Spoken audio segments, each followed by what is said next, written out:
Jai Shri Krishna.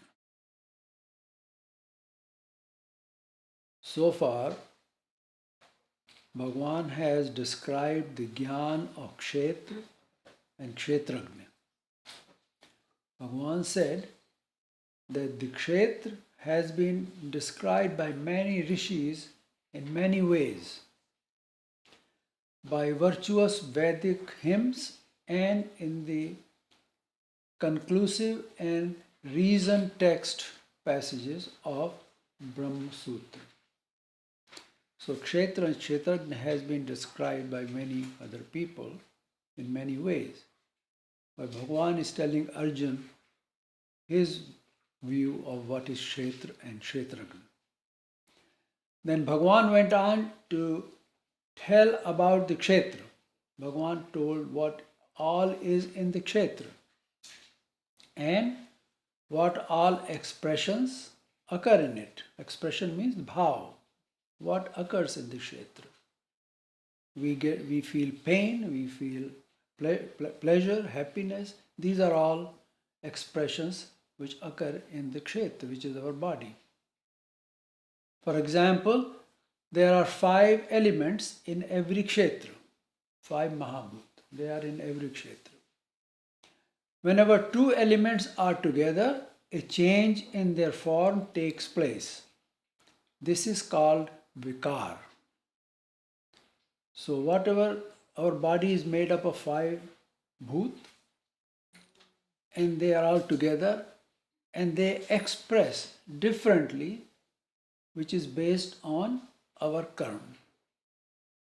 So somebody becomes taller, somebody becomes shorter, somebody different attitude, everything.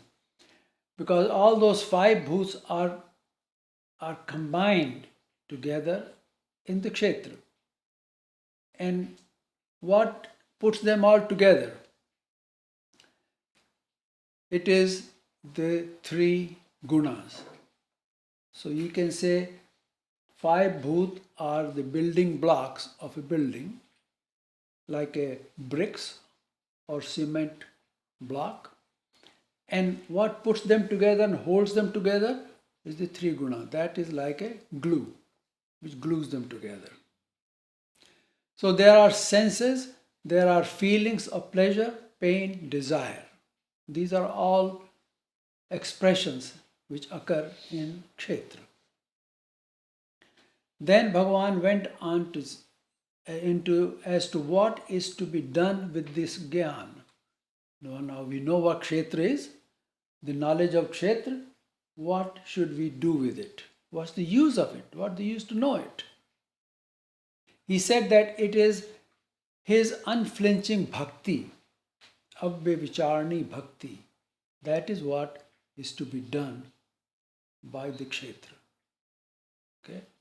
That with this Gyan, what we need to do is avvevicharani bhakti, unflinching bhakti.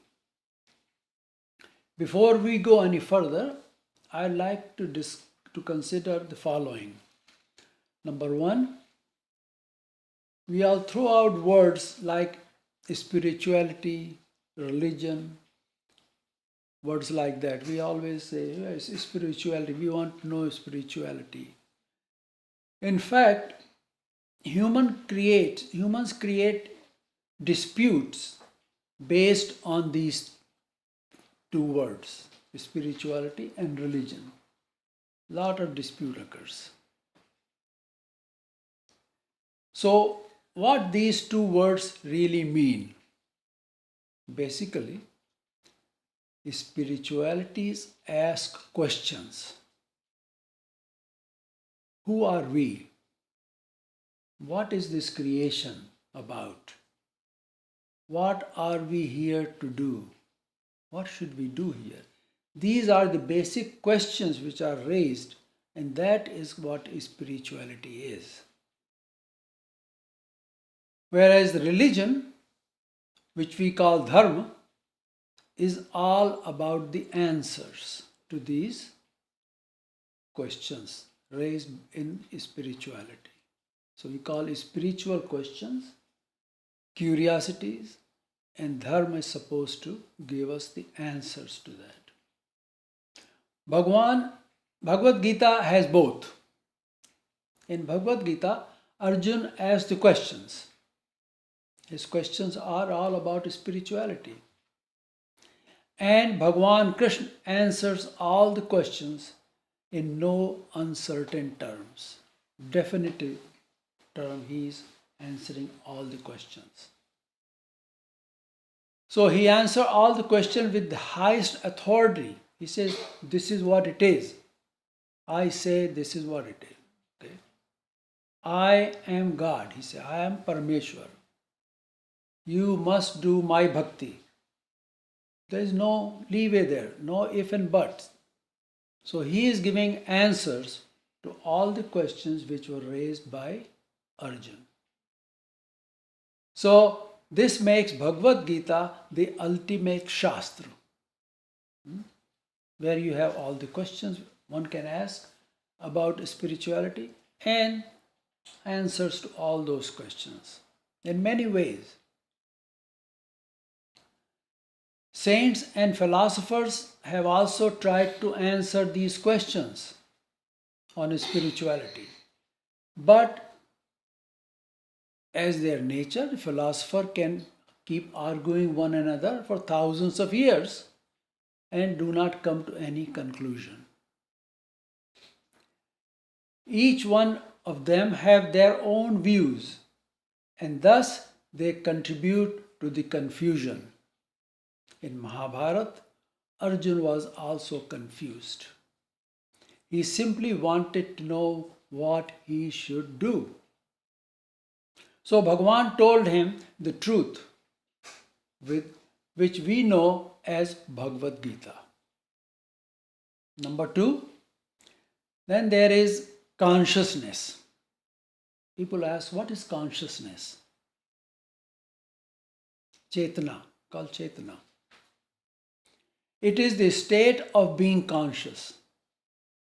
So literally, it is a state of being conscious. You are conscious, alive. Itself, it has no feeling. The consciousness has no feeling. In it, we, the Jeev, act and experience feelings based upon our actions. So we are situated in consciousness. We means the Jeev. And consciousness has no feeling either way, good or bad. But we do karma, being situated in the consciousness, and we get feelings out of those karma, and that is what we feel every day. That's what the karma phal is. Pleasure or pain. There's only two things.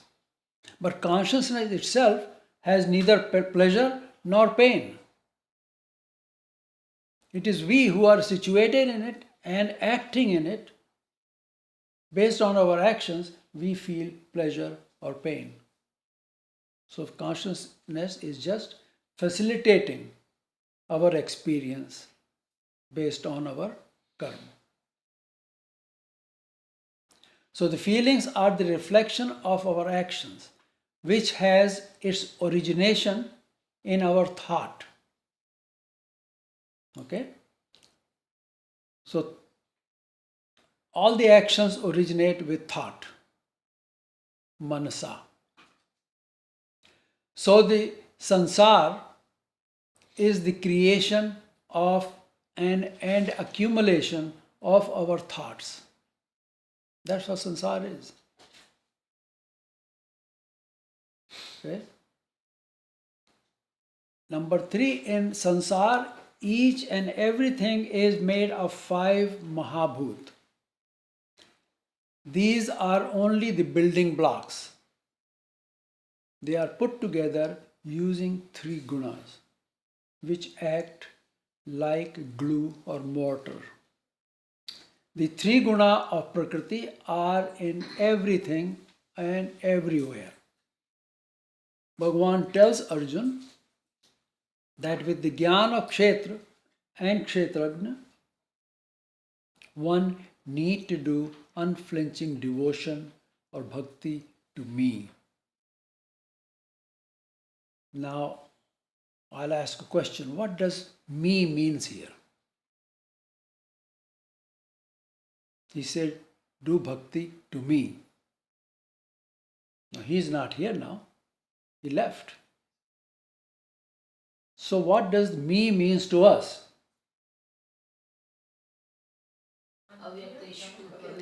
His teachings. The me means the current avatar of Parameshwar. Okay? The avatar which is present today, which gave the same jnana,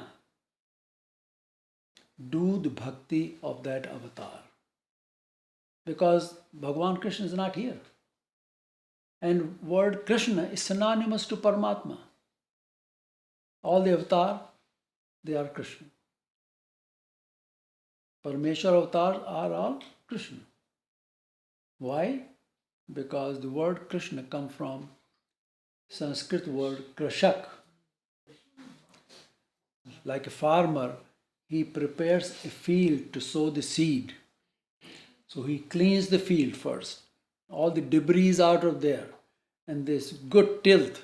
The soil is made pretty good. So then the farmer will sow the seed in it. And then the crop will grow better. Same way, Ishwar Avatar cleans our thoughts, gets us ready to accept the Gyan, the seed of Gyan, and puts that Gyan seed into us. And that is that which avatar is the one to be worshipped or to be devoted to. Do devotion of that. So here Bhagavan can say, do bhakti to me. So I asked the question, what does me means here? Me means the current avatar of Krishna, which is there right now, and always there is avatar. So that's what this means. This is what Bhagavan called Avyavicharani Bhakti. This is the practice or the acharan of the Gyan of Kshetra and Kshetragna. We have knowledge of something, right? What we do with that knowledge?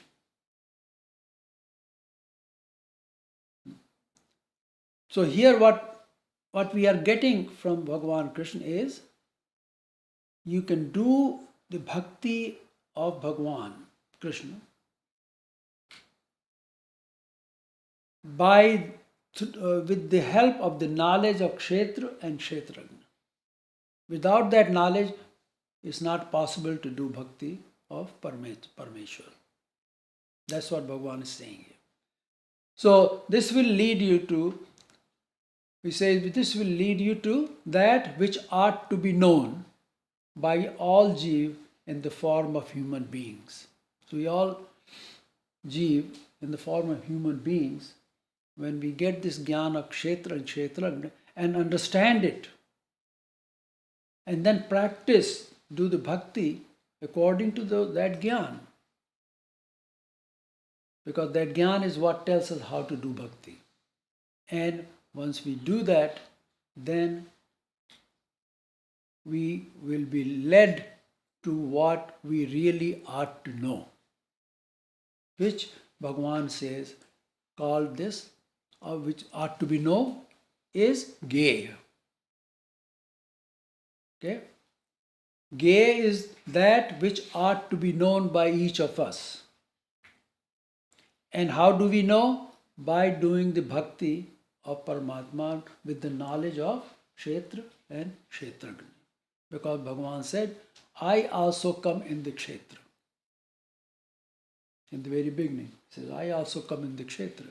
That means that Ishwar takes avatar in the Kshetra. Now we take Shlok 12. Geyam yattat pravakshyami yajñātvāmrutam ashnute अनादिमत् परं ब्रह्म न सत्तन्नासदुच्यते. So anyone having the gyan of Kshetra and Kshetragna knows what seeds are to be sown in the Kshetra. Unless we know what is to be sown in the Kshetra, we are not Kshetragna.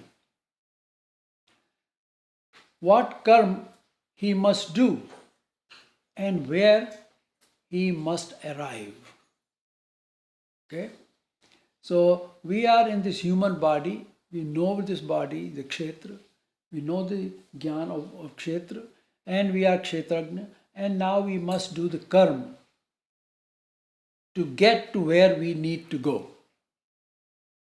Thus, there is a human being. The path he needs to travel, he knows that now, and the place where he must reach by following that path, which is his goal. In our life, we all have certain goals we want to reach, right? We want to become some professional, or we want to do better than whatever. We want to be attorney or doctor or whatever. We have a goal. We want to reach that goal. But what is the real goal of human being? The real goal of human being, the jeev in the human form, in human body, the goal is to know Paramatma and go there. So that is the pathway we have to take eventually and arrive at our goal. He needs to know all this. Now Bhagavan is describing the goal itself. Bhagavan says, Yat Geyam, the one which ought to be known. Yat Geyam, the one which ought to be known. And Yat Gyatva, knowing which human or the Manushya Amritam Ashrute attains to Amrit. Knowing which we attain to Amrit, immortality, or the supreme bliss. Right? Tat Pravakshami. Bhagavan says that I will tell you at length. Tat, that means that. Pravakshami, I will tell you at length. Bhagavan is saying that Arjun, I will tell you at length that which ought to be known.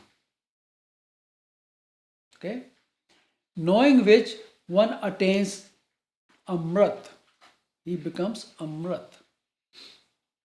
And what is that which ought to be known that makes one Amrit? What is we need to know which makes us Amrit? Immortal. The one who has conquered the death. Both Nanak and Kabir called it Marjiva, which means to make the one that dies ever alive. Okay? We are all dies. Every human being come and dies. But to make that who dies ever alive, so it never will die, is Marjiva. Tat Anadimat, Anadimat, that who is Lord of all beingless, all beginningless entities. Anadi, the one which has no beginning. So one which has no beginning has no end either. Anant has no ant. The end comes only when there is a beginning. Right? Param Brahma, that supreme Brahma. that Supreme Brahm is Anadi.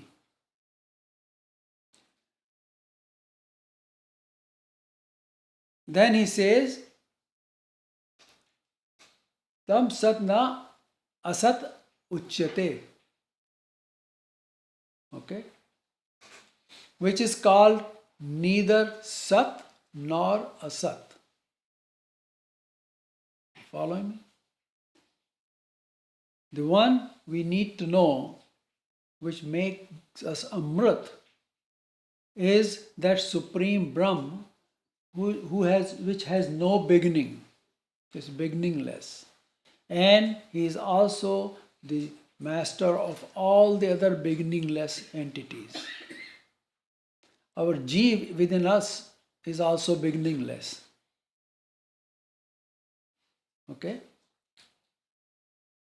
So he says, and that Brahm is neither Sat nor Asat. Arjun, his prayer in chapter 11, used the same words. You are neither Sat nor Asat. That which ought to be known is the Supreme Brahm, which is called neither Sat means being, nor Asat meaning non-being. Okay? He is neither Sat nor Asat. In chapter 9, Shlok 19, Bhagavan said, Amritam chaiva mrituscha. He said that there Bhagavan said that I am Amrit and Mrit both, and Sat as well as Asat. Okay? There the Sat and Asat were used for Amrit and Mrit. Amrit and Mrit. Now, here Sat and Asat are used for Akshar, meaning Avinashi, and Kshar, meaning I do come in Sansar. So, now take a minute to understand this. Kshar and Akshar. Akshar is the one which is unmanifested Parameshwar. Okay? We cannot see. The Kshar is the one which takes avatar and comes in the Sansar. So whenever that Ishwar takes avatar in the Sansar, like Bhagavan Krishna did, there is a timeline. After at certain time, that avatar leaves the body, leaves the Sansar. So it became Kshar. Okay? Now understand? Akshar is always there. And that Akshar also comes in Sansar as Kshar. So he is Akshar as well as Kshar. He is Sat as well as Asat. Okay? You following me now? Here, this is what is called Viruddha Dharma of Ishwar. Only Ishwar has this Viruddha Dharma. He is and he is not. He is Sat, he is Asat. He is Kshar, he is Akshar. Okay? He can be both at the same time. Only Ishwar can be that way. You understand? This is called Viruddha Dharma. That means they are two opposite. To be and not to be. They are opposite to each other, right? Sat and Asat. So Ishwar is both.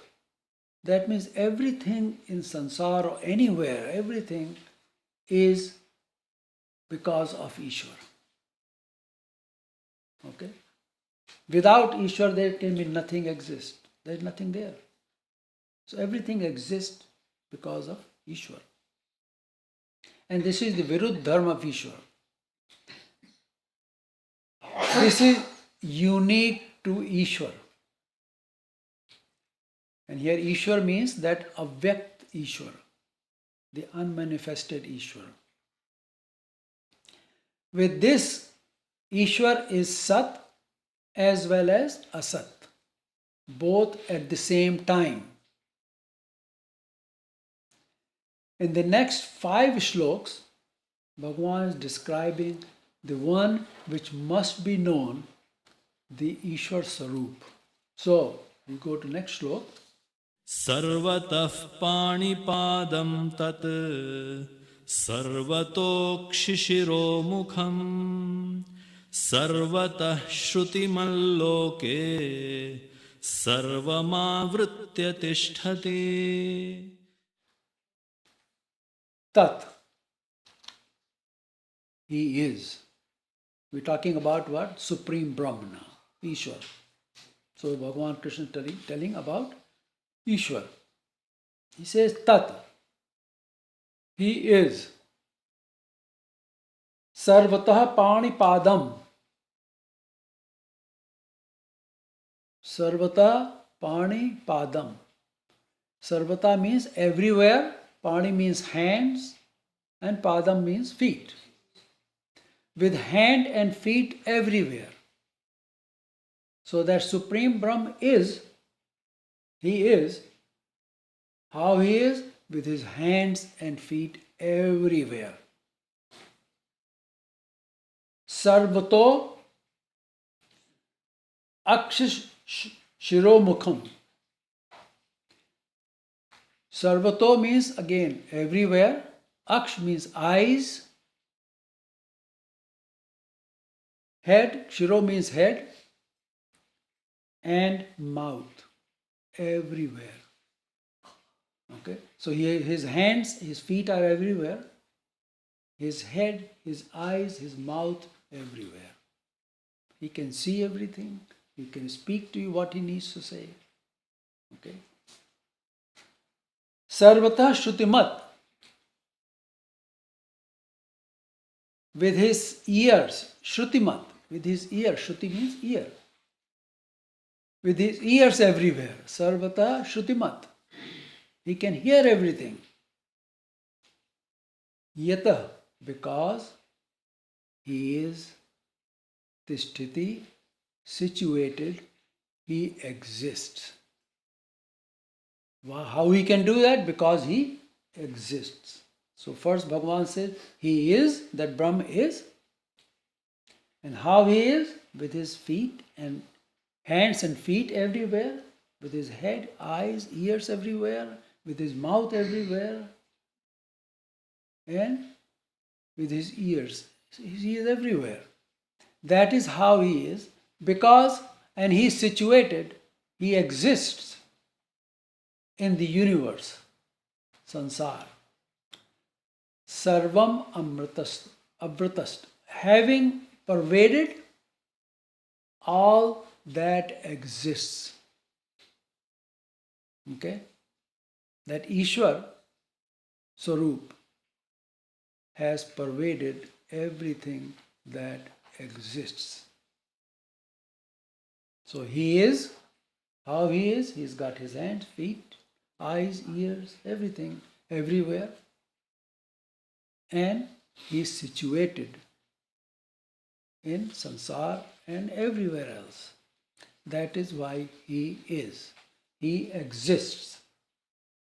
So those people who say Ishwar, there is no Ishwar, Bhagavan Krishna say they are not right.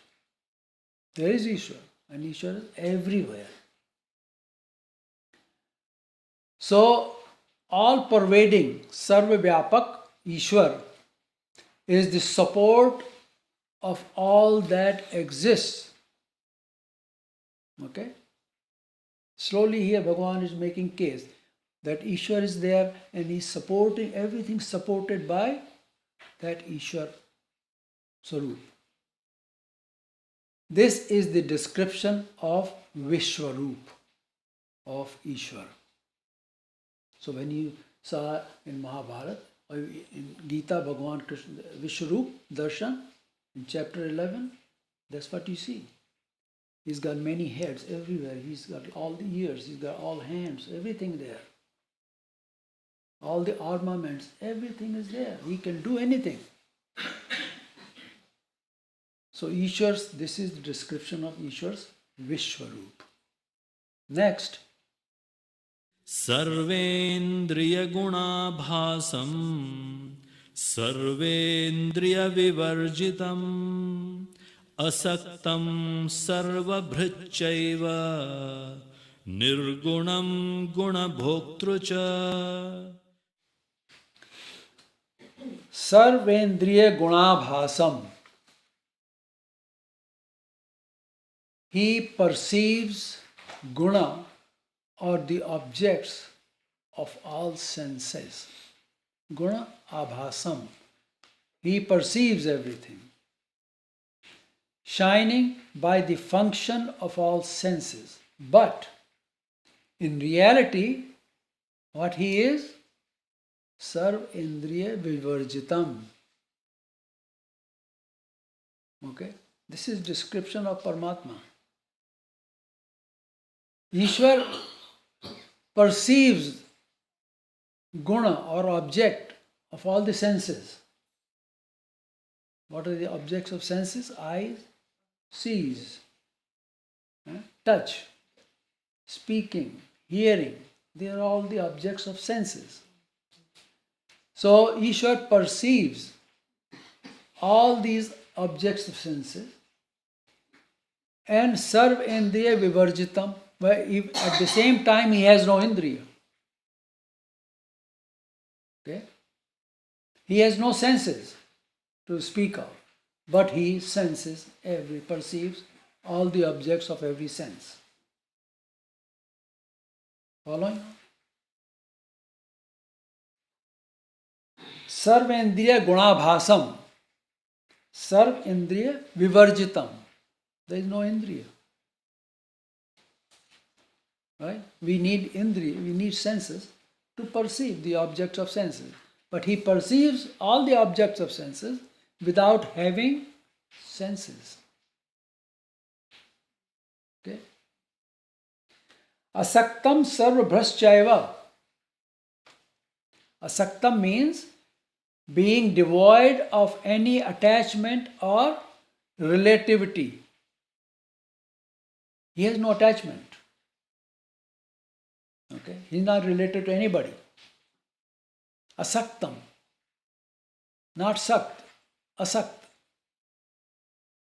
Chaiva, yet Sarva Bhuta, he sustains all, and Nirgunam, although devoid of all the gunas, Guna Bhoktra, he is experiencer of these, all the gunas.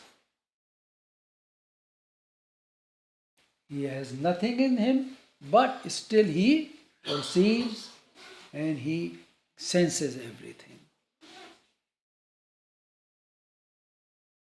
Opposite to us, we have to have all these indriya to perceive or to see anything, but he doesn't need all these, still he sees. He is the experiences of these, all these things. So, in these two shlokas, Bhagavan has described Ishwar, Swarup. He said that Ishwar is the reflection, abhas, reflection of the gunas, of the senses, the guna of the senses. He does not have any senses. Okay? He sees and does, also same time does not see. He sees and does not see. He hears and does not hear.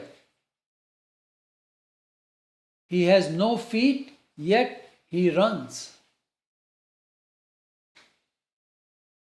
He has no eyes, yet he sees everything. Has no ears, yet he hears. This is also in Upanishads. There it is said,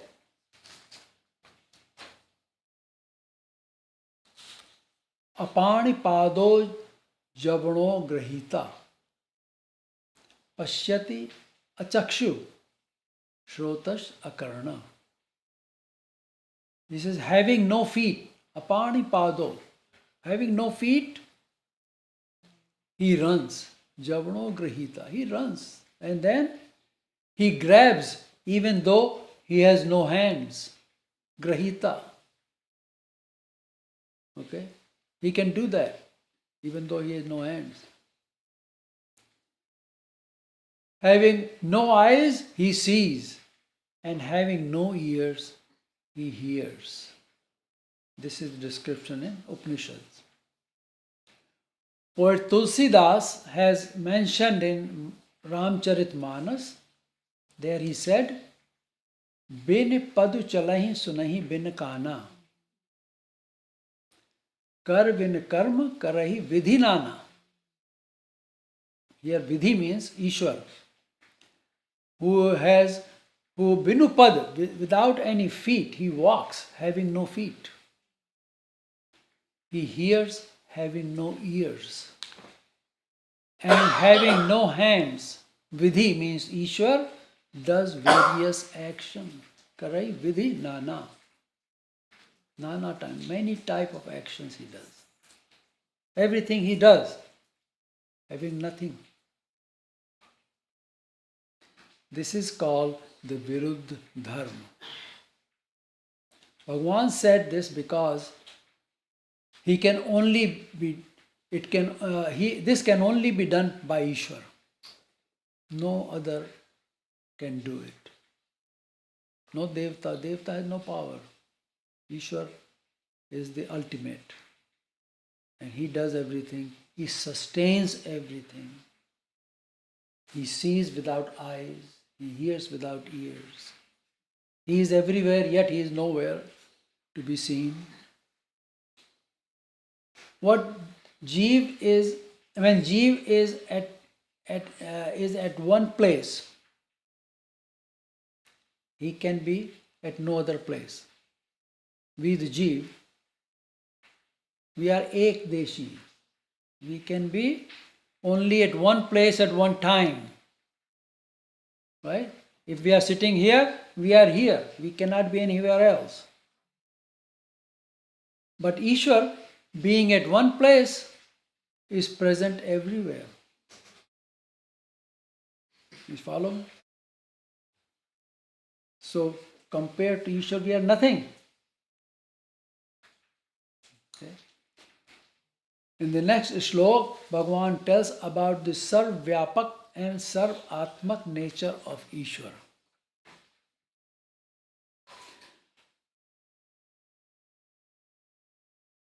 बहिरन्तश्च भूतानाम् अचरं चरमेव च सूक्ष्मत्वात् तदविज्ञेयम् दूरस्थं चान्तिके च तत् Bahirantashch bhutanam. He is outside. Bahi means outside. Antar means inside. So he is outside as well as inside each prani, bhoot.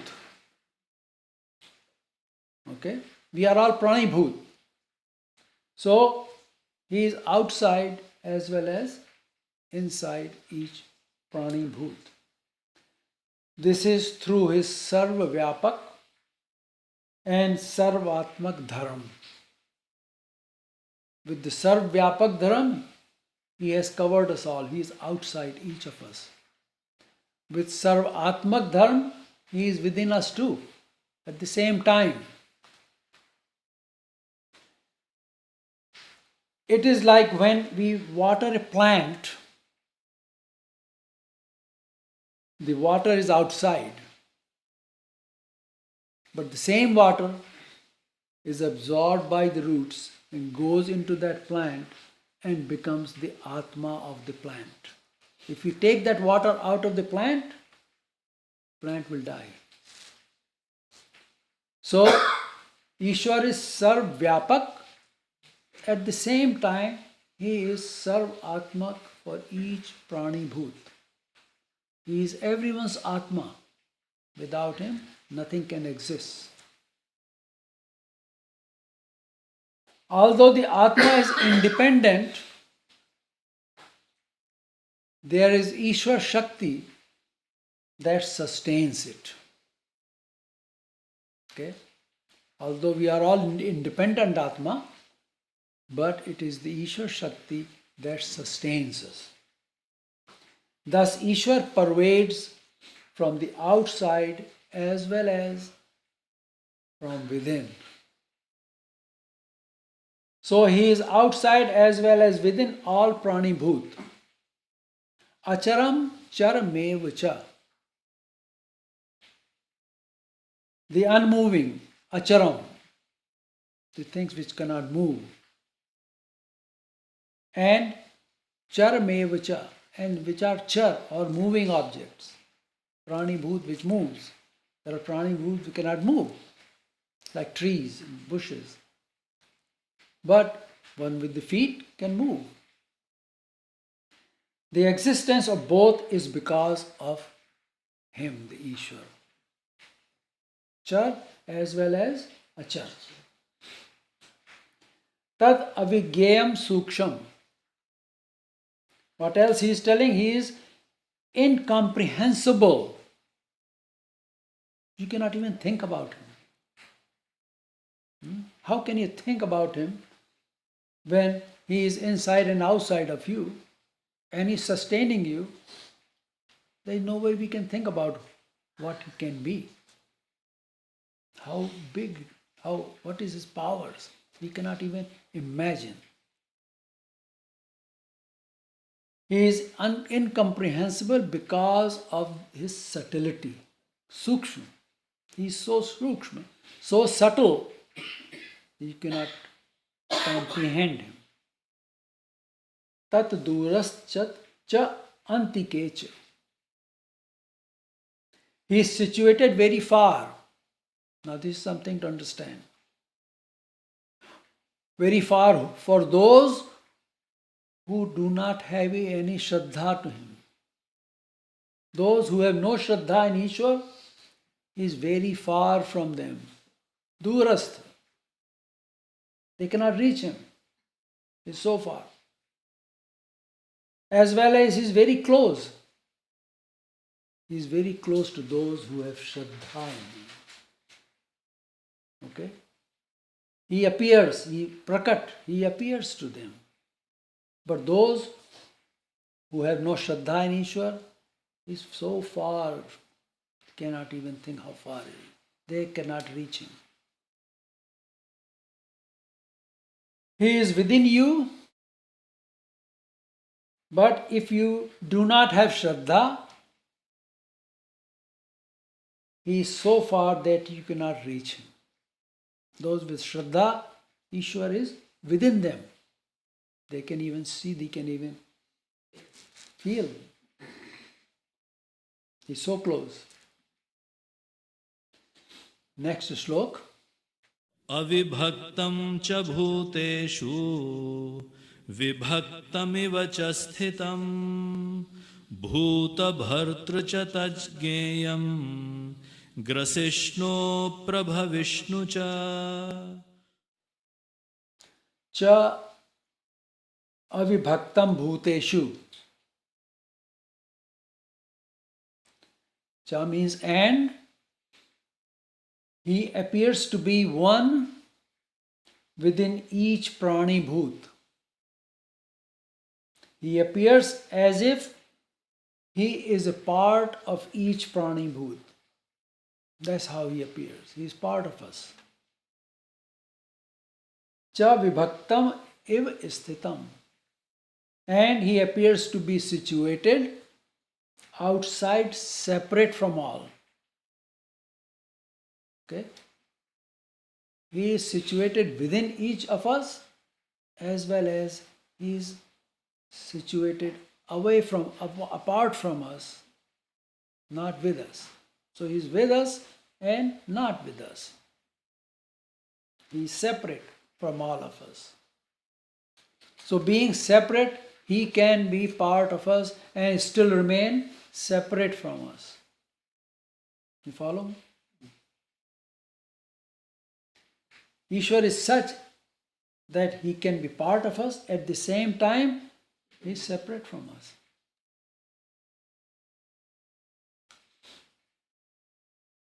Bhut Bhart. He sustains and protects all being. Bhut, in Gita, Bhut means Prani Bhut. So, he protects us, he is separate from us, he is within us, he protects us, and he is Bhut Bharta, he is our protector. Chayat Geya. And he is the only one worth knowing. There is no one else worth knowing except that one Ishwar. And here we learn what Bhagavan said about Ishwar. He is here, he is not here. At the same time, he can be everywhere, and yet no one sees him. Grasinu Pravishnu Cha. He takes in everything. Gras, he grabs everything, gets everything. As in dissolution, as in pralay, everything goes in him, goes back to him. And gives everything as in creation. Okay? When there is a pralay, everything dissolves, dissolution, and they all break down, everything breaks down, goes to Ishwar, Sarup. And then he brings it all out. There's a new creation. That's what Bhagavan Krishna told earlier in Gita. So, the Srishti, creation of Srishti, as well as dissolution, is because of him and within him. Next slok. Jyotishamapi tajyotihi tamasah paramuchyate jnanam gyeyam jnanagamyam hridi sarvasya vishthitam. Tat. The word Tat is for that Paramatma, that Ishwar. Uchyate is said to be. Api, also what he is said to be? Jyoti, the light. He is the light. Jyotisha-mapi, he is the light of all lights. That Ishwar has been said to be the light of all lights. And tamasa param, and farthest from darkness. So that Ishwar is light of all lights, and there is no darkness next to him. He is far away from all the darkness. So what is darkness? Darkness is tamagun, tam. There is no tam with him. He is pure. He is farthest from tam. And he is light of all lights. Jnanam geyam. He is Gyan. Jnanam means he is Gyan. So when we want Gyan, we learn about him. That is Gyan. There is no other Gyan. Geyam. His Sarup is Gyanmay. There is a difference in May and Yukt. Yukt means attached to you. We are yukt with all these limbs and everything, right? They can be taken out. Maya means that Gyan is all made up, that Ishwar is all Gyan. There is nothing else, only Gyan. So when he is somewhere or nowhere, it's Gyan. Okay? When he hears everything, that's Gyan. He knows. Right? When he goes somewhere, he walks, still he is there. Okay? It's Shakti, Gyan, Shakti doing everything. So Ishwar is Gyanmay. He is Gyan. Geyam. He is to be known. He is the only one who is worth knowing in sansar. Nothing else worth knowing. Gyan Gamyam. He can be attained through the Tattva Gyan only. Gamyam means to get there. How? Gyan Gamyam. With Gyan we can get there. So earlier we said, what is our goal? Going this path where we should go? That's Ishwar. Gyan Gamyam. And with this Tratam Sarvasya Hridi, he is dwelling in everyone's hridaya, everyone's heart. He is there. So it's not somewhere we have to go far away to get to Ishwar. We can get Ishwar anywhere. He is everywhere. If we have Shraddha and we do the bhakti of Ishwar, we will get to Ishwar. So that Paramatma is Jnanmay Swarup. That Ishwar is Jnanmay Swarup. And he, the Jnan, okay, get it? The Swarup is Jnan. So he, the Jnan, is the light of all lights. Alright? All darkness or Ajnan does not exist where he is. Because there is no darkness when there is light. So no darkness exists in his light. He is to be known by all humans who can attain him through Tattva Gyan. Tattva means essence, the real Gyan. What is the essence of that Gyan? What is the essence of Ishwar? The Tattva Gyan. So he is to be known by all human beings. That's our goal. As human beings, we are brought in this sansar to know Ishwar. He dwells in everyone's heart. You have to just look for it. Now, having said all this, Bhagavan says, Iti kshetram tatha jnanam gyeyam choktam samasataha madbhakta etad vigyaya madbhavayopapadyate. O Arjun, iti kshetra tatha jnanam. In this way, the kshetra and the jnana, cha geyam ukta samasata, and geyam, the Paramatma, the one to be known, worth knowing, the Paramatma Sarup, which ought to be known, have been briefly stated.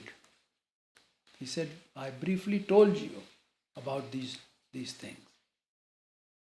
Etad vigyaya, knowing this by tattva, mad bhakta, my bhakt, mad bhav upapadyate,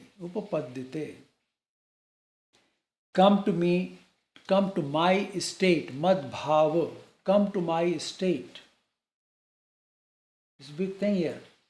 What does that mean? When Bhagavan says, all my bhakt come to my state, mad bhav. They become like him. Okay? That's what mad bhav is.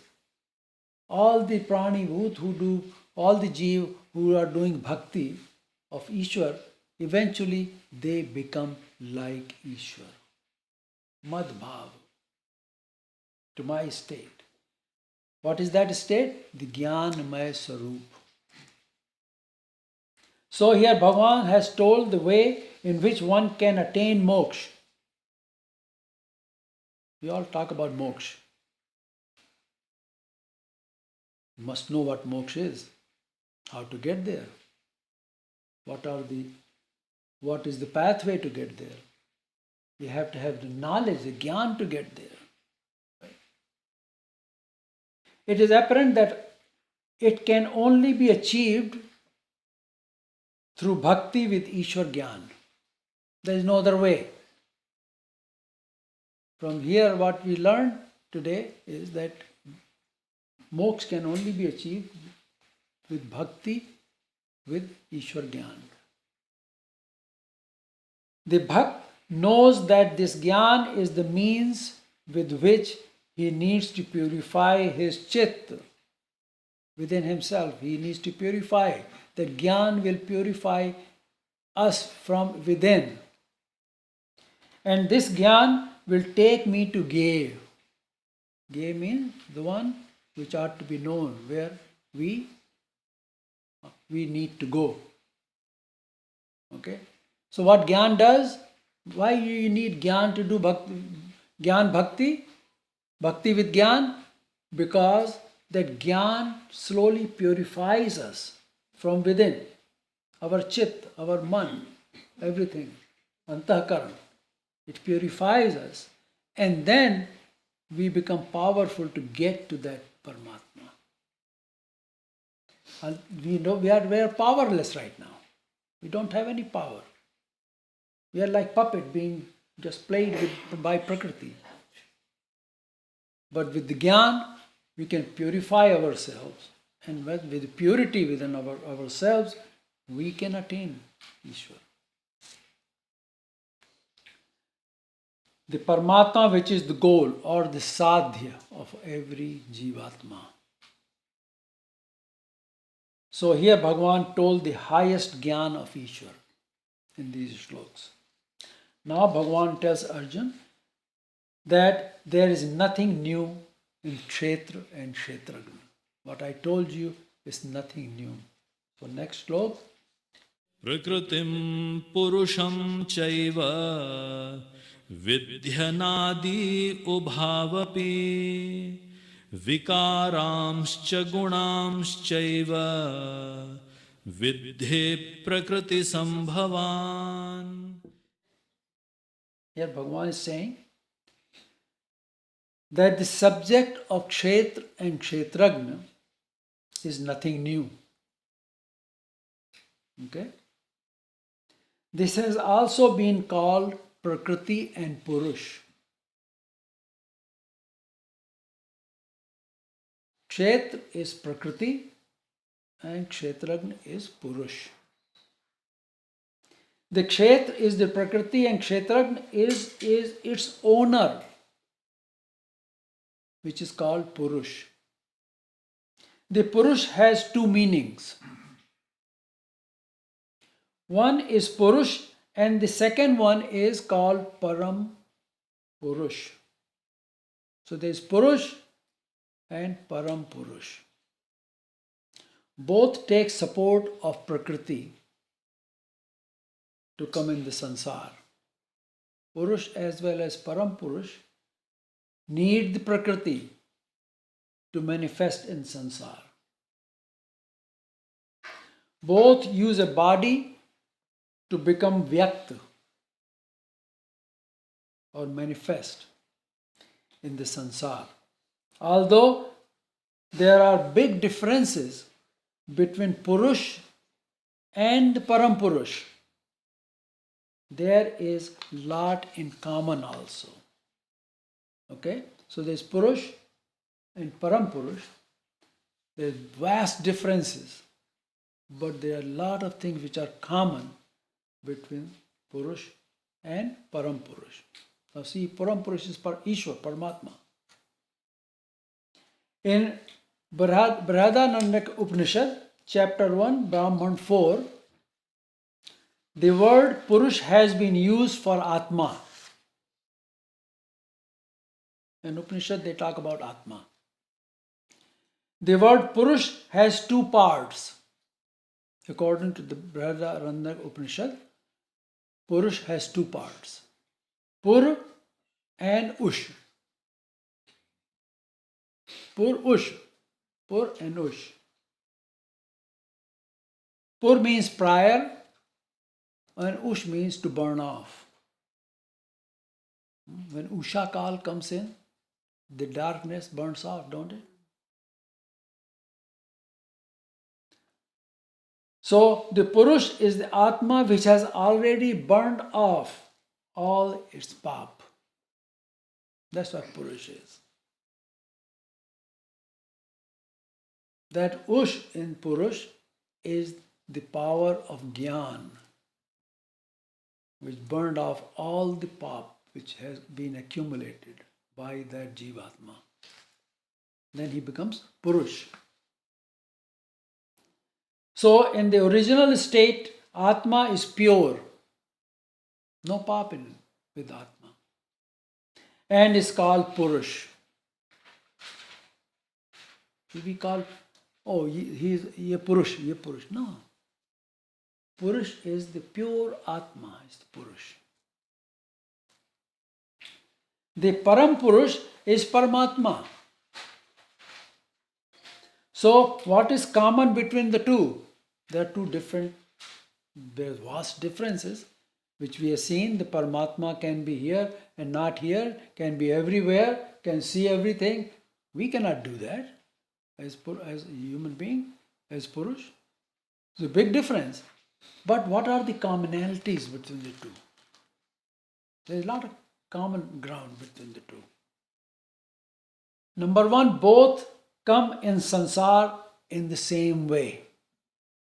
Just like we come in, Jeev comes, Purush comes in sansar, Param Purush also comes in sansar, same way. Both are subtle, sukshma, cannot be seen. Okay? That's a big thing. Both are subtle. Both are subject of asti nasti. To be and not to be. Asti and nasti. Both are there. Subject to that. We are unable to see either one of them. Therefore, we are unable to know them. We can't see our Atma. We can't see Paramatma. We don't know our Atma either, or neither Paramatma. We have no knowledge. Alright? So both are unknown to us. Right? But both are sukshma, subtle. So Bhagavan says, Prakritim Purusham Chaiva. Prakriti and Purush. Cha means and. So Prakriti and Purush with the Uvabhapi Anadi. Know them both as beginningless. Right? The Purush or the Jeev is also beginningless, and Param Purush or Ishwar is also beginningless. They are both Anadi. Know them as Anadi. That's the commonality between the two. And the one with no beginning has got no ending. So Atma never dies. That's what we learned in Gita in very beginning. Right? Nayanam Chandas, Shastrani, Nayanam Dhati Pavaka. Nothing can be done. So both are Anadi, so both have no end either. So they never die. They change body, but they never die. And with one, no beginning and has no ending, and Vikaransh Gunansh Chaiva. Both the Vikar and Gun,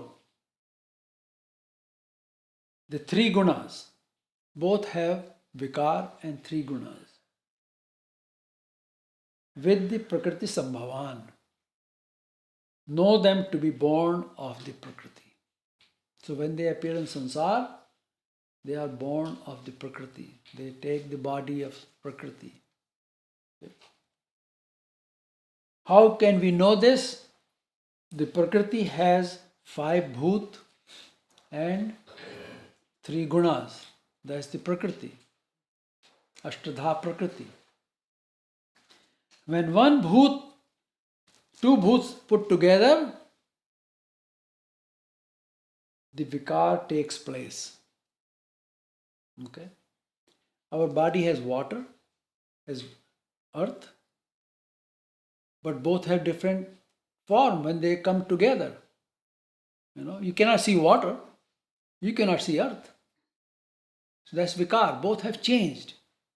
When the body is formed, both have changed.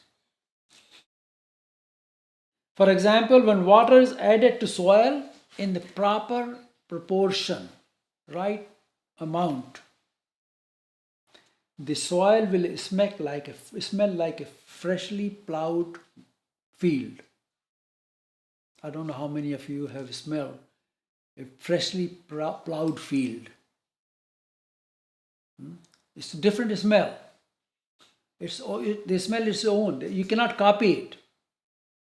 So when water is added in proper proportion, the earth will have a different smell. However, if the water is added in large quantities, it will give rise to rotting odor. Correct? So the bhoot are same, water as well as soil, but the quantity of one is different in one and other different in the other. So one gives rise to very nice smell, other gives bad odor. Okay? The former gave rise to satogun. Satogun is pleasing to yourself and everybody else around you. Whereas the later is tamogun. So when the bhoot get together, these gunas come out. Prakriti guna express as satogun, rajogun or tamogun. That is how people have different prakriti, don't they? Some people are very sattvic. So their proportion, everything is perfect in there, in balance. What is the word for that balance? Samatva. Samatva. Everything is right proportion. And that person's nature is satogun. Satogun comes out of that person. When there is disproportionate, they are all in disproportionate way, then if there's too much disproportion, comes out as tamogun. If little bit disproportion, comes out as rajogun. You follow now? So it depends on our karma and our prakriti, how the gunas are expressed through us. The guna will express in the prakriti in different ways. But prakriti has 5 bhoot and 3 gunas, and these guna, when the 5 bhoot get together, the guna will express in different way. Okay? Purush, the Atma, remains in contact with Prakriti. Purush cannot exist without Prakriti. Have to have Prakriti. Where both the gunas and vikar are born. That's where gun and vikar are born, in the Prakriti. Are you following?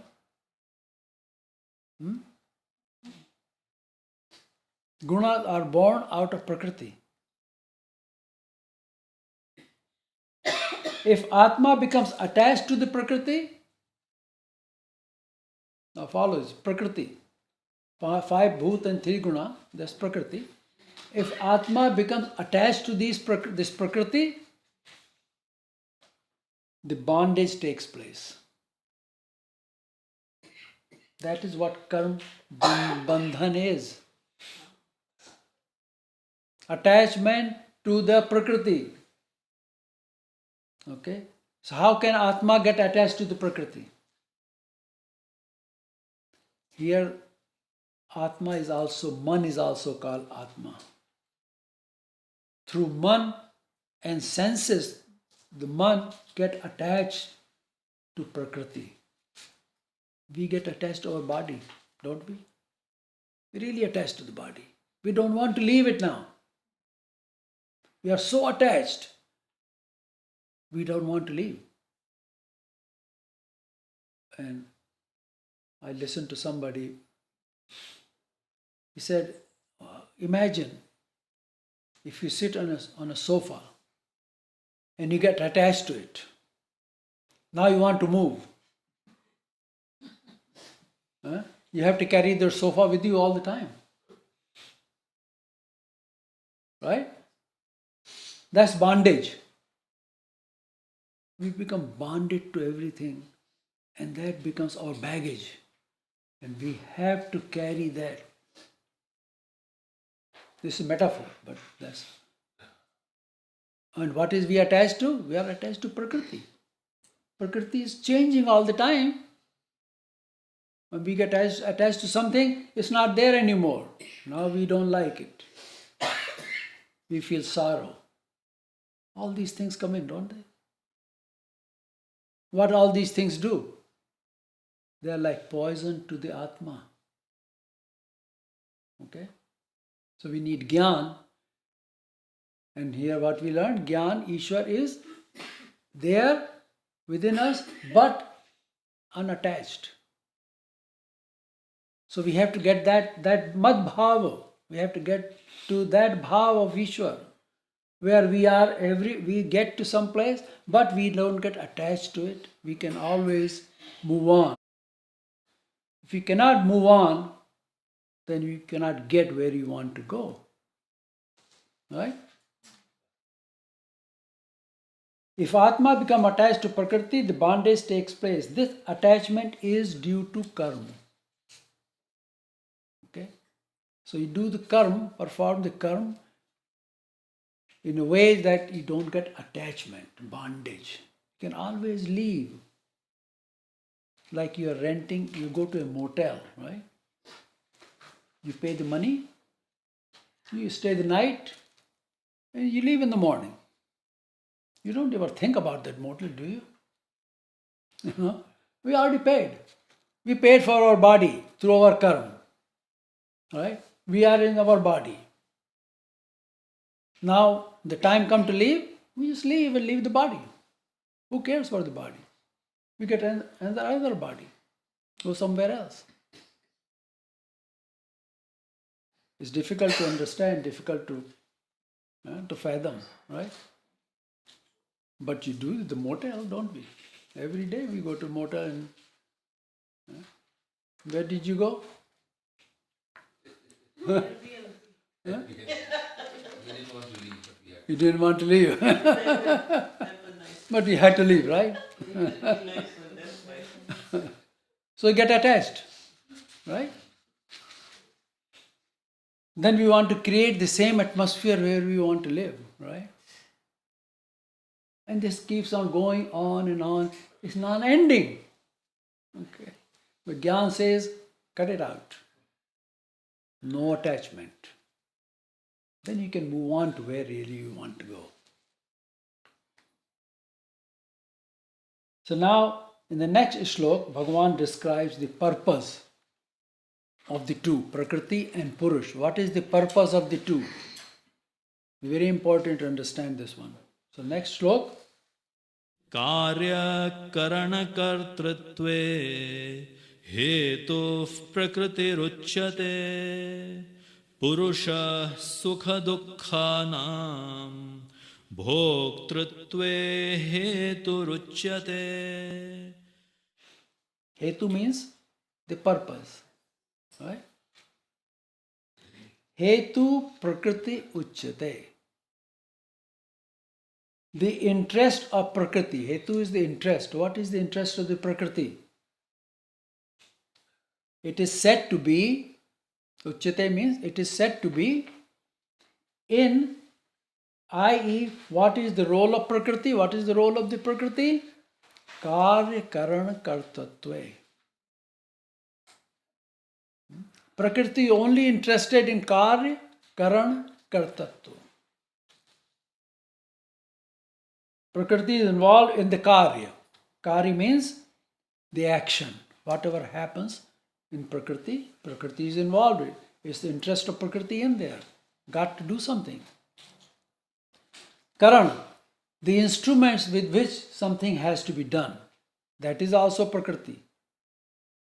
And Prakriti has interest in that too. To perform the action. And kartatva, kartapan. the subject. Prakriti is doing everything with its own tools and doing the actions. Right? Karya, action, karan, the instruments to do the karya, and kartatva, kartapan. Right? The subject, the one who performs the action, is also Prakriti. Not we don't perform the action. It's the Prakriti within which we are situated. That Prakriti is performing the action. In all these three, Karya, Karan, Kartatva, in all these three, the Hetu is said to be of Prakriti. It is the interest of Prakriti in all these three things. Now the Prakriti is of two types. One is called the Para Prakriti and the other one is called Apara Prakriti. Okay. The latter is inanimate, Jal. Apara Prakriti is Jal Prakriti, which is these 5 bhut and 3 guna. They are Jal Prakriti. And the Apara Prakriti is the one which all the actions happen in the Para Prakriti. It consists of the part of Maya and Devata, which gives the body and protects his Karan. This Karan body is Karan, and the Devata that accept the Karan. So now here, Devata are Para Prakriti, and body, 5 bhut and 3 gun, they are Apara Prakriti. So Para Prakriti conducts the action, performs the action, facilitates the action through Apara Prakriti. You follow? No. Prakriti is two Prakriti. One is called Para Prakriti, one is called Apara Prakriti. Apara Prakriti is Jal Prakriti, with which this body is made, with this Jal Prakriti. Right? Apara Prakriti is Devata Shakti that works within this body. The power to see in the eye, the power which we have in the eyes to see something is the power of Surya Devata. If that power is taken away, I don't care how good eye you have, you'll never see. Okay? We hear Akash. Right? So these things are all Devata's Shakti working within this Apara Prakriti. Okay? And what they do? They are performing the karma. And Karan is the body. And the senses, they are the Karan of the Prakriti. So Prakriti is doing Karya, Karan is interested in Karan also, and Kartatva is the Prakriti is doing everything. Okay? So everything is being done by Para Prakriti through Apara Prakriti. Is it clear now? So if there is a thought, the part of Maya which is always with the Jeev, see, Jeev is always in the Prakriti, right? So Maya is also called Prakriti, right? So part of Maya which is the Jeev, instigate it to talk about it. So first thought came in your mind. Mind also runs on the power of Brahma, right? So it's always thinking something, chit. So you're always thinking some thought came in. Now you forget about it. But that Para Prakriti, which is the part of Maya with the Jeev, say, hey, you thought about this thing, come on, let's talk about it. Okay? So Manasa became Vacha. Who's doing this? That Paraprakriti is doing everything. He just provided us, the Atma, through senses, some environment which we saw through the Prakriti and got attached to it, and that became our thought in our mind. Now that thought has to be played out in the Prakriti. Once you have a thought, it will be played out somewhere or the other. So that, because that is the hetu of Prakriti. Right? Para Prakriti hetu is karya karan kartatva. So that Prakriti says, you thought about this, now let's talk about it. So you end up talking to the other people how to do this. This is the plan, you start planning everything. And that the same Prakriti facilitates you to act on that thought. Okay? Giving all the tools. Meet the right people to discuss things. Right? If you want financing, you meet somebody, get financing, and try to do that. Prakriti is doing all this. Putting two people together, Prakriti is doing this. So, karya karan kartatva. The interest of Prakriti is in karya karan kartatva. So, all these karma are sansaric karma. That's what Prakriti works. Because sansar is made up of Prakriti and our thoughts. Through our thoughts, we create. Everyone has their own sansar, don't they? Everybody lives in their own world. Correct? Even though we live in the big world, but within that world, we are our own little world. And what is our world? It is our thought. Prakriti facilitates us to think. We think about it. It facilitates us to talk about it. Discuss how to do it now. Gives all the tools to do it. And then Prakriti does it. We think that we are the one who is doing it. It's not us. It's the Prakriti. Karya karan kartote Prakriti hetu uchyate. Okay? So if now what happens then? The action is completed. Right? Kartatva. The Devta which gave the body is also called Dehabhimani Devta. That Devta, every body is given by a Devta. Everybody has like a guardian angel, right? And that Devta protects the body. So, that Dehabhimani Devta provides all the instruments in performing the karma that we want to do. We have our desire, we have our thought, and that Devata provides all the tools for us to do that, to facilitate it. Okay? Make it reality, even though it's not real, but becomes reality to you. Right? And those around you, it becomes reality. Even though it's not real, it will end. In this way, the Prakriti is involved in each step of karma.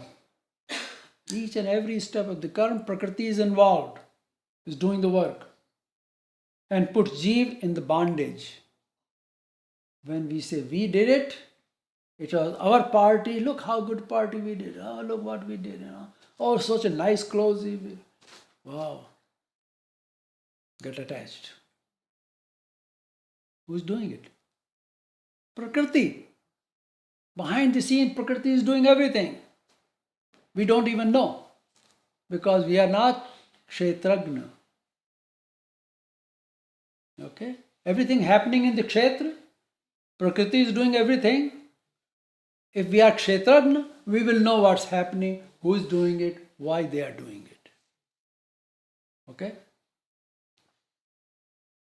The part of Maya which is with Jeev encourages him to engage into karma of the sansar. What else we think about, right? We can't think about Ishwar, he's the unthinkable, we can't think about him. Right? What can we think? What is in the Prakriti, sansar? And Prakriti is facilitating everything. Right? It's just Prakriti is playing with our mind. And we are doing things I should do this. We do copy other people too, don't we? So when Jeev moves towards Ishwar, now it's a different thing now. This was about Sansar, Prakriti. Now Jeev learned something about Gyan. I want to go to Ishwar now, I want to know about Ishwar. The Maya steps back. Because Maya has no knowledge of what Ishwar is. Okay? Even though Maya is with Ishwar all the time. Bhagavan Krishna says, Prakriti Swamadhisthaya, Sambhavami Yuge Yuge. Right? In 4th chapter, I think. That with our Prakriti, I take my Prakriti and I appear in the Sansar through my Prakriti. But Prakriti doesn't know what Ishwar is. He is the Supreme Brahma. Only Supreme Brahma knows what Supreme Brahma is. That is Gyan. So Maya steps back. Not knowing that Prakriti is control of what happens in Sansar, Jeev, who is not Kshetrajna, who does not have the Gyan of Kshetra or the Sansar, is persuaded to continue engaging in karma, which lead him to the bondage. So Prakriti is always facilitating and encouraging to do Sansar karma. Keeps us from thinking about Ishwar. Prakriti has no interest for us to go to Ishwar. When we go to Ishwar, Prakriti is not there. Prakriti loses us, right? So, when someone comes to cheat us, okay, people cheat other people, don't they? All the time. So, when someone comes to cheat us, he came to do so because of the Prakriti. That Prakriti brought him to cheat me. And Prakriti makes us believe him. How the person can cheat us. He says some story and we believe that thing is a story, right? It's not true, but we believe him. We believe so much that we say, oh yeah, you're right. He came to cheat us, right? So Prakriti gave him the art how to talk to this person so you can cheat him. And they gave Prakriti also persuaded this person, oh yeah, he's saying right. So he accepts what other person said. Okay? And the Prakriti made him successful in cheating us. Right? You understand what I'm saying here? This is just an example. That's how everything happens in Sansar. So the Jeev is only Nimit. What is Nimit? He's there just. He's not doing anything. He's just Nimit. In Gita, Bhagavan Krishna said, Nimitta matram bhava sadvasachi. I will do everything. You just become Nimit. Correct? Then he showed that he killed everybody. They're all dead. You just have got to act like you killed them. Nimit. So here in Prakriti is doing everything. We are just Nimit. We don't even know that we are Nimit. We think we are doing everything. And that is the Agyan. Do you understand now? What was happening? Prakriti is doing it. So, Jeev is only Nimit in all these activities in Sansar. He's not doing it. He's just Nimit. Like a puppet. This has been explained in chapter 7 in detail. However, when Jeev wants to go towards good deeds, or the deeds which will elevate him above the Prakriti, he is free to do so. In this case, Ishwar steps in.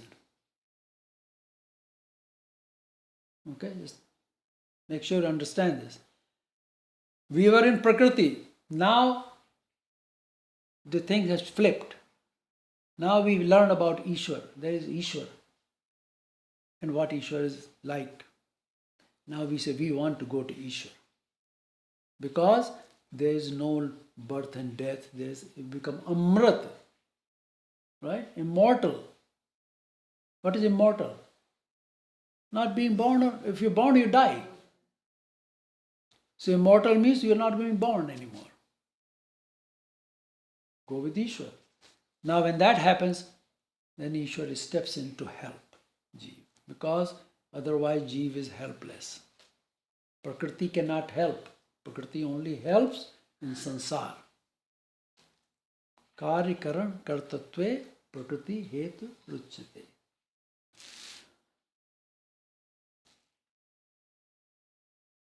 So, in this case, Ishwar steps in as described in Slok 22. It will come later on. Ishwar does nothing. He just watches like mother. When you are trying to go towards Ishwar, he just watches, just like mother watches a little child who's trying to walk. The mother watches the child. If the child starts to fall, she grabs the child and keeps him from falling. Right? So here, Ishwar is helping us. Okay, come on over. We are starting to walk towards Ishwar.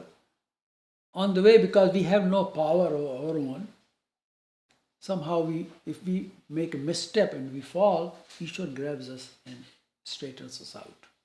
Okay? Understand? There will be a lot of vigor in going to Ishwar. There are a lot of obstacles will come in the way.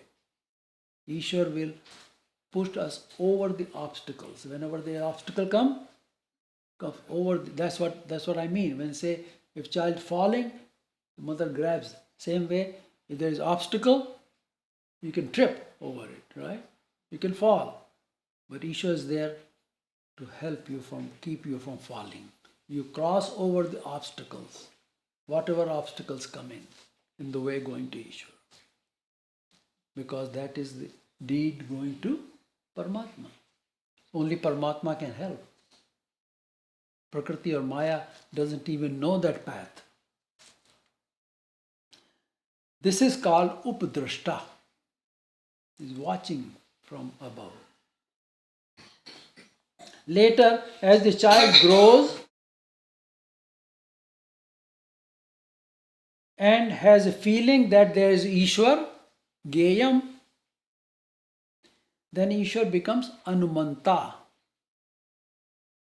He gives suggestions and gives him permission. Go on, move on further. Upadrashta, Anumanta. Anumati, he gives Anumati, suggestion. Do this. Okay, this is okay to do it. Encourages him. He gives suggestion and give him permission. Then he suggests to Jeev that whatever you have received or earned, offer that all to me. Okay? And I partake of it. Okay? When we give to Ishwar and Ishwar accepts it, Ishwar doesn't need it. He gives us back as prasad, as his prasannata, as his, he becomes pleased with us. Right?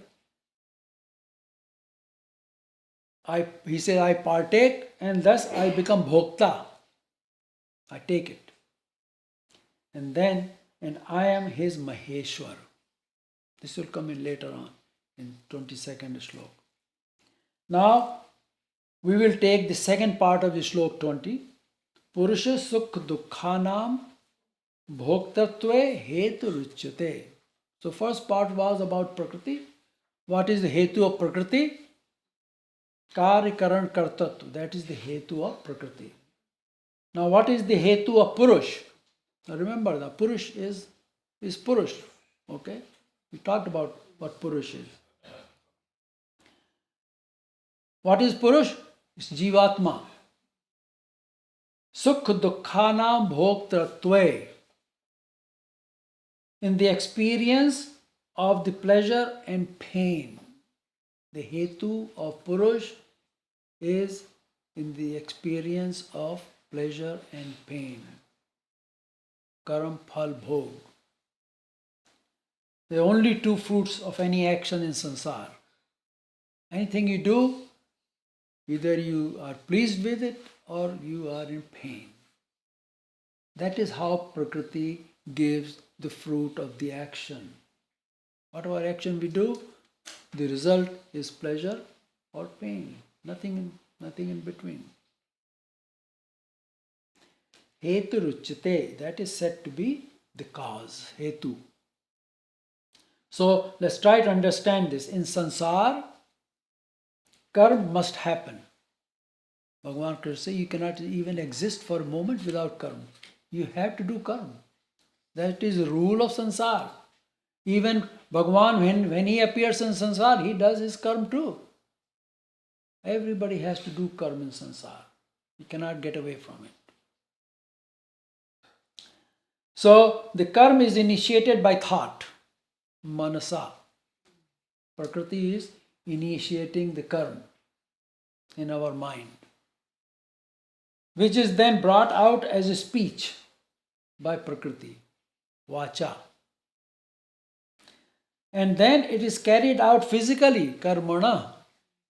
Manasa, vacha, karmana. Now the karma has completed and is gonna get somewhere along the line, when the time comes, the fruit of that karma will be administered to Purush as sukh or dukh. Okay? In all these, it is the Prakriti which initiates the thought, encourages Jivatma to act on it, and provides the environment, all the instruments, all the necessary instruments, and carries out the action also. Prakriti is carrying out the action too. The Jivatma, having no knowledge or jnana of all this, goes along as nimit. Okay? If something happens on the road and you are there, you become witness to it, don't you? So whatever is happening in Prakriti, we are there, right? Then we become nimit. Prakriti is doing everything, but we are nimit. But we don't know, so we say we did it. And so he takes responsibility of the action. Jivatma has no knowledge. Jnana is not there. So whatever action Prakriti did, Jivatma takes ownership of that. Yeah, I did it.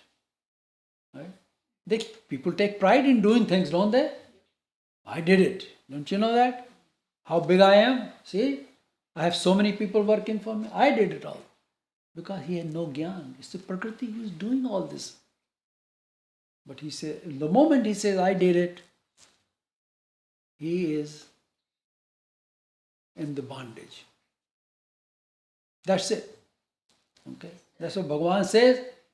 Give it all to me. Offer it all to me. Once you do that, then you won't say, it's not yours. You are not responsible for any of the karma anymore. You follow? And Bhagavan says, I take it. Take all your karma. And bhog tattva. I take it, partake of it. and you are sinless. You have no karma bandhan anymore. Having taken, so it is Jivatma who becomes the cause of experience of pleasure and pain because of the acceptance of the ownership of the karma, action which Prakriti did. Just by accepting the ownership, Prakriti gives the pleasure and pain as the fruit of that action to Jivatma. You understand now? We are being played by Prakriti. And this becomes web. Keeps going bigger, bigger and bigger. Just like the silkworm puts all the silk around, and then dies. Right? Same thing happening here. Jivatma is being spun over. I told you a story one time. If you want, I think we have some time, we can tell that. In old days, people used to travel on horses. There was no train, no car, nothing. So guy was going from one place to other place on a horse in summer. So he got thirsty. Okay, they didn't have those thermos bottles or bottled water to carry those days. So he saw in a distance, he saw a green tree. He said, there must be water there. So he goes there, gets down from the horse. He takes a drink of water. Now there he sees there was a cart on there. Charpai. And there was an old lady sitting there spinning yarn around that charpai, right? So he drank the water, he felt nice. He said, let me take a little nap here on the charpai. Okay. Now watch this. He lays down there. And there was a honeycomb up top there. So a little drop of honey falls in his mouth. He feels really good now. Right? And he falls asleep. And when he wakes up, it's evening time. And that old lady is gone. But she was still spinning that yarn over him. He was laying on the cot. She was spinning and going round and round. So when he tried to get up, the whole thing became like a rope. He could not get out of there. That is what happened to us. We take joy in things. Prakriti knows it, feeds more joy to you. So we keep doing more and more of the same thing. And Prakriti gives us more and more rope to hang ourselves. Right? That's what Prakriti does. There is a saying, give him enough rope, he'll hang himself. Right? That is a saying here in the US. So Prakriti is giving us all these things. We say, oh yes, fun is very nice and AI, artificial intelligence is coming nowadays, So everything is, intelligence also become artificial, see. So Prakriti is doing all this and we are just getting spun over by this Maya all the time. We don't even know. And when we try to get out of it, we are in trouble. So, Jivatma, and so what happens, the samsara, the para prakriti, apara prakriti and Jiv are together. We are all together. Right? Jiv is in the body, which is made out of apara prakriti, and para prakriti is a devata shakti which is working, doing the action in the body. Okay? The para prakriti or devata has their own sukh. Devata doesn't care. Devata has got his own sukh. Okay? Lives in own sukh. Right? So they need neither sukh or dukh. They have no need for sukh or dukh. Pleasure or pain, they don't need. They are in their own pleasure. And the apara prakriti is jar. Right? Apara prakriti cannot experience pain or pleasure. So who's left? Jeev is the only one left to experience this pleasure and the pain of the action which is carried on in this body. Follow now? They're three together. One has his own sukh. He doesn't care. He doesn't want any sukha dukh. Other one is Jav. He can't even experience any sukha dukh. So Jeev is left to experience the pleasures and pain of all the action that goes on in sansar. Okay?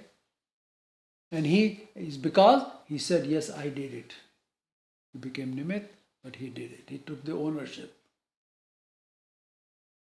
Jivatma is lame, pangu. Therefore, he has to take the support of the body. Jivatma cannot move without body. Body is the one that moves. The body is given to Jivatma for the purpose of doing karma. Right? It is only the medium for doing karma. That's all it is. Whether good or punya, we call it punya, or pap, which is bad karma, evil. A lot of people do a lot of evil things here. That's what you hear on the news these days. Right? All the time, everywhere. So some people do punya, some people do pap. Body is the same there. The encouragement and the means for pap karma are provided by Prakriti. However, to do the good or the punya, what is the ultimate punya? Ishwar, right? To do karma of Ishwar, Jeev has to think on his own. Here Prakriti steps back and here Jeev is on his own. Here Ishwar comes to help the Jeev at that time. Because Jeev is lame, cannot move, needs some help. He wants to go to Ishwar, Ishwar comes for help. That bhajan with हाथ पाँव डूबन लागे, किसको पुकारे? कृष्ण को पुकारे, है ना? वो है ना, जाता है ग्रह की कहानी है, goes in the water and ग्रह grabs him, एक छटपटाता निकले, गज ग्रह, हाँ, and then Gaj goes down in the water, then he Krishna ko pukare. But Krishna, what Krishna did? No, Krishna came himself. Okay? Here Ishwar comes to help each and every Jivatma who is trying to get to Ishwar and get away from the bondage of Prakriti. Okay? So, in this chapter, it becomes clear that man should seek for help of Ishwar at each step. Because Ishwar is everywhere all the time ready to help, within us and outside of us. So, whatever we do, we should seek the help of Ishwar because he is the supreme Brahman. While awake or in sleep, each step. When we are eating, we should pray to him. When we are going somewhere, go take his name. Do everything in Ishwar's name. Okay? Whatever you do. You will do karma in the Prakriti, but do it for Ishwar, not for your sake of your pleasure and pain. Right? So now what happened? Everything flipped. One side you're doing it for getting pleasure, but you got pain. Right? We give you a little bit pleasure, mostly pain. But now you flipped it and ask help for Ishwar. You don't have to worry about it. You don't take ownership of it. So all the pleasure and pain, you don't worry about it. You are only concerned about that Paramatma, where you have to go. So we must pray to Ishwar that my action become shubh or good. Whatever we do become shubh. Ashubh nahi, shubh. And not inauspicious or ashubh. That should be our prayer all the time. Whatever we do.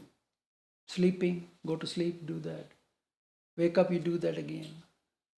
Whatever you do. Drink water, you do it in His name. Everything. Because having us do the inauspicious karma, Prakriti will move away, leaving Jeev to face the consequences. We learned that, didn't we? Sukh dukh, Purusha. And Karya Karan Kartatva, Prakriti. When time comes to getting Sukh or Dukh, Prakriti moves away. Leaves Purush alone to face the music. Right? In the third Mundak of the Mundok Upanishad, it is said that two pretty winged, closely bound friends, they hug one and the same branch. Two Pakshi, beautiful Pakshi, sitting on the same branch and grab the same branch, right? Of the tree. One of them eats the fruit of that tree. The other, not eating, only looks on. There's two Pakshi together, sitting on the branch of one same tree, same branch. One eats the fruit of that tree, other one just stand by, looks at it, don't eat the fruit. So the tree is the Prakriti. And the branch is the body in which both are situated. Maya, Shansh and Jeev, both are situated in the body. Call one Jeev and call other one Shiv. You can call one Jeev and Shiv. Shiv is only Sakshi. In the body, the Shiv is only Sakshi and does not eat the fruit. Okay? Jeev eats the fruit and tastes the bitter and the sweet of that fruit. That is Sukh and Dukh, right? Bitterness is Dukh, sweetness is Sukh. So when you take that fruit of that action, you will get either bitter fruit or you will get sweet fruit, right? But the other Shiv, this is only Sakshi, he is watching you, see what you're doing. So he is laughing, he says, hey, look at that. Look at that fool. He is eating the fruit and now he is crying. You know? He doesn't care. Shiv is there, he's just watching. Purush sukh dukkhanam bhoktatve heturuchyate. In the next slok, Bhagavan tells the experience of the pleasure and pain and going into many different yoni. Now, pleasure and pain is given by going into different yonis. Some yoni are really painful, right? How many yonis are there? Huh? 84 lakh. That's what it said. Okay. They keep changing all the time too, right? New yoni start. That's why you call it extinction, right? So next slok, Bhagavan says, Purusha prakristho hi bhunte prakritijan gunan karanam gunasangosya sadasadyo nijanmasu. Purusha prakristho hi. Only the Purush in association with Prakriti or situated in Prakriti. Here Prakriti is both body, which is Jal Prakriti, and Devta, which is Chetan Prakriti. So the Purush Prakristho hi. The Purush is situated in the Prakriti This is the embodied Jeev. Bhunjate prakriti jan gunan. Experiences the gun, which are satogun, rajogun and tamogun, born of the prakriti, and gun sangha, the association or contact with the three gunas. Karan is the cause, asya of the Jeev, sad asad janmasu, being born in sat or asat, good and evil wombs. Okay? You follow now? Because Jeev is situated in the Prakriti, becomes attached to the guna, and according to that attachment gets born into evil or sad wombs. Here the operative word is guna sangha, the association with the three gunas. Association with satogun in food, people and the environment will result in the human body which is with the preponderance of satogun. Such a person will be inclined towards dharma, gyan. The other two gun will result in varying degree of asat yoni. Okay? So born either as a satoguni person, rajoguni person or tamoguni person, depend what we associated with. It's all there, but what we took satogun, become satoguni, it become rajogun. So Bhagavan is saying that situated in Prakriti, Purush or the Jeev uses or enjoys upabhog, the three guna born of Prakriti. We need to understand this. The three guna makes the fabric of Prakriti, and Prakriti is Trigunatmak. Every Jeev is brought into the manifested in the Prakriti based on their karma. And the karma came about due to the past association of Jeev with three gunas.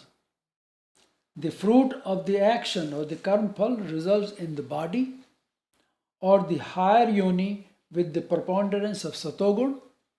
Jeev will perform karma in satogun. This has been described in chapter 16 also. So far we learned that body which is made of apara prakriti is put together by the para prakriti or devta.